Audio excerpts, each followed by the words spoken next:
Du, Benno, wir sagen jetzt da die Welschen genau dem Springbrunnen da. So viel ich weiss, Shadow. Was heisst denn das? Auf Englisch heisst, glaub's, Shadow Schatten. Ja, die haben einfach sehr viele Fremdwörter in dem Französisch da. Hey.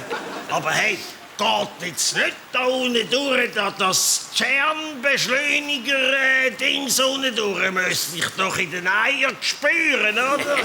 Ja, hast du gehört, die Schuhe tief unten. Für das haben sie dann wieder kaum gehabt. Hätten das auch gescheiter im Gotthard gemacht. Da hat jetzt der Leuenberger wieder nicht viel studiert. Hey. Aber sag mal, wie funktioniert das Kern eigentlich genau? Die tun so kleine, neutrale Teile beschleunigen. Und wenn es richtig Gas gibt, das irgendwie ein schwarzes Loch. Ja, also, was mich fragst, oder? Von den Subventionen her ist das ganze hure Weltschland ein schwarzes Loch.